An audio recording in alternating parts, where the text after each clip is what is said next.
The language of deceit. Notes and extracts. Passing thought. Impossible revolutions and possible solutions. A focus on the intellect may suppress the consciousness. Old ideas are constantly repackaged. That some know better than others.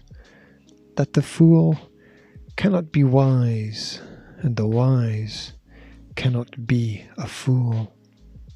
That to listen is always to learn. That obedience is a great service. That compliance is a necessary requirement. That all we need to do is register. It's a classic ruse. Rhetoric is simply the persuasive speech of those who have been given permission, those who administer the rules. The capacity for learning is only useful if you actually learn something.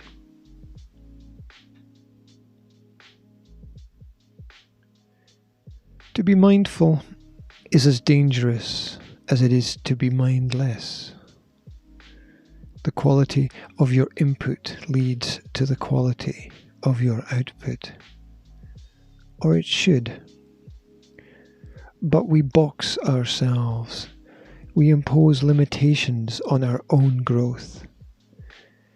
We give ourselves roles and believe that is who we must be. These specific and specified positions lead to limits, borders, and boundaries that we must not step over or beyond. The removal of boundaries and loyalties alter our focus and attention and can offer clarity in times of confusion. If who we are is a result of what we do and we limit our actions, then we limit our innate ability to be and become.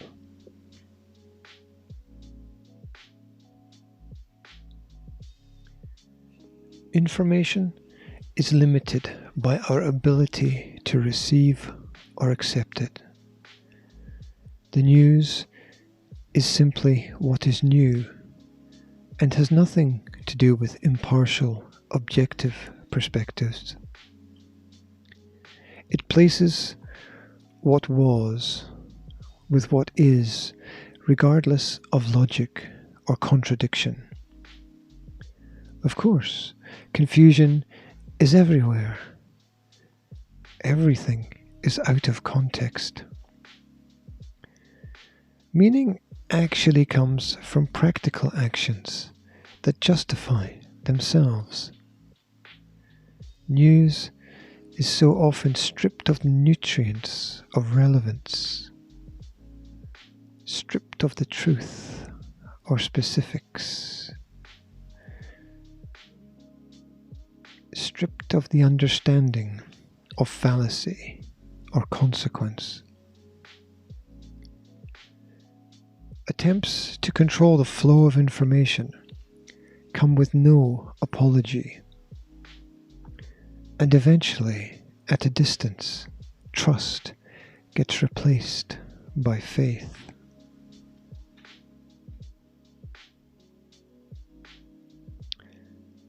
The use of classes and divisions ensures that the average person gets caught up in the game of buying and selling, of collection and confusion. Economies are energetic principles with purpose.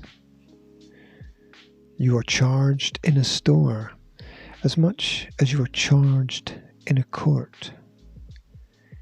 Your value is relative to your usefulness, to your capability. Important work must be finished. Everything else is pointless. Inwardly, you must engage, execute, and then repeat. Outwardly, the ubiquity of commerce is the control of all action and interaction.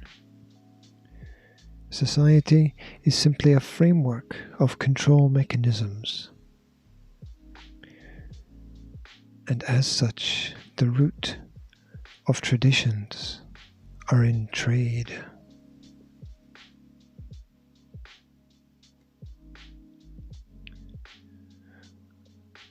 Most messages are little more than white noise. When people do communicate, it is usually with concern, worry about health, fear about finances, anxiety about work. The creation of these mental e-states are not by accident. They are by artful direction.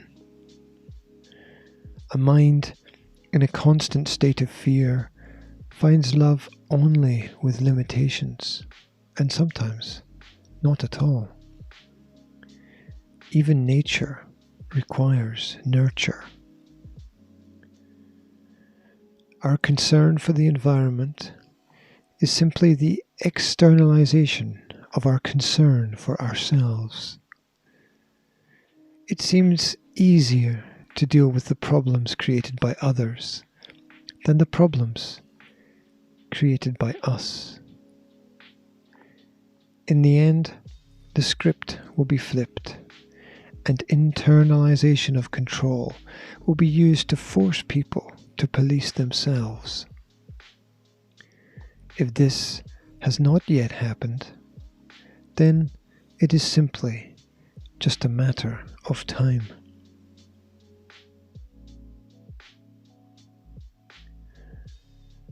A service-orientated scientific society requires an insane level of planning from the ground up. It requires that the people be trained almost as if they were animals. It requires that they be farmed, that their purposes be dictated in advance. It requires that they be well fed and that they be given just enough space to run around in. It is not required that they ask any questions. It is not required that they try to solve life's puzzles and mysteries. It is not required that they find solutions to education and governance, or that they pursue any liberty-orientated activity. Proper training over time and spanning generations could ensure this to be the case.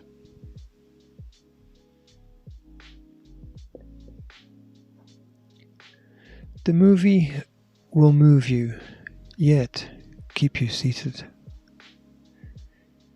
You will be allowed to be inspired, but only by certain people at certain times in certain ways. The quest for positivity will replace the quest for actuality and self-actualization. We are always taught that while some win, others must lose. We are led to believe that there can be no profit without suffering. It is all a lie. We can be conscientious and care-driven. We can be both careful and carefree. We can love and be loved. We can pay interest to ourselves. But we can't do this if we only exist to live the lives of others. We must first find ourselves. This is our most important task.